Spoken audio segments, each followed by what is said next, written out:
for today's video nga mga kabayan, ito nakita nyo Kabsat yung pangalan. Ipe-flex ko lang yung kinainan namin dito sa La Union kung saan ako nakatira at lumaki. Ayan, pupuntahan po natin. So ganito yung tsura niya, up and down siya actually. Ang luwag-luwag niya, promise. And ang ganda ng ambience. Pwede rin kayong mag-chill-chill lang dito. Ayan, ang dami nag-chill-chill lang. And ang sasarap ng pagkain, napakadami. May for family or kahit anong celebration, pwede nilang i-cater. Sobrang daming mga lamesa. At ayan, ang dami ring mga turistang nagpupunta dito. Ganito nga yung itsura niya sa baba. Hindi ko masyadong na-video kanina dahil nga sobrang dilim. Pero pag dito mo sa taas video ay kitang-kita mo na pati sa baba ay sobrang luwag din. At eto na nga yung crispy pata na matagal ko nang kinikrave. At syempre dahil 4 na taon na akong di umuwi, ititreat ko yung pamilya ko, kasama ko yung asawa ko, yung mga kapatid ko, at yung mama at papa ko, at yung mga asawa nila. At ayun yung batang makulit. Let's go! Ilan? 1, 2, 3, 4, 5, 6, 7. Table for 8. Table for 8. Sa taas po?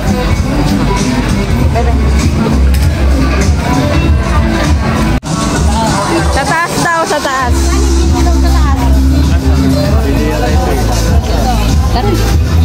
Kung meron din.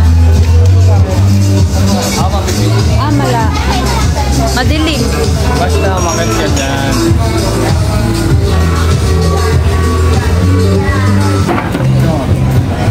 Madilim na.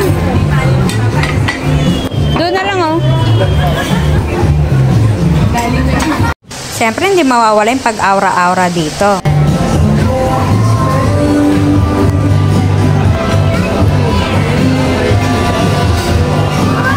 At ito na nga yung mga in-order namin. Crispy pata, sisig, kilawin, bagnet, and chop suey, ano pa ba?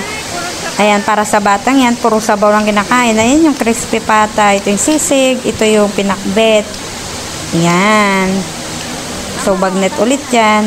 Napakasarap niya, promise, at hindi rin namin kayang ubusin. Ang dami-dami pala nung serving, nung lalong-lalo na niyang crispy pata na yan. Parado? Yung home whitening, kailangan niya ng ano? Pag dito. So, roughly speaking, around 70 KD. 62.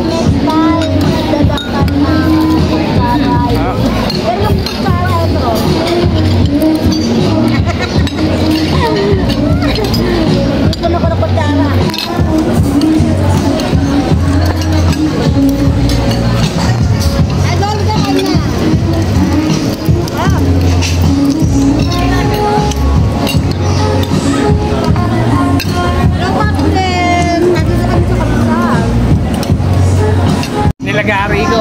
Ang daming natira, ang daming sinika. Okay na ngayon. Ang bill ay tumataginting na.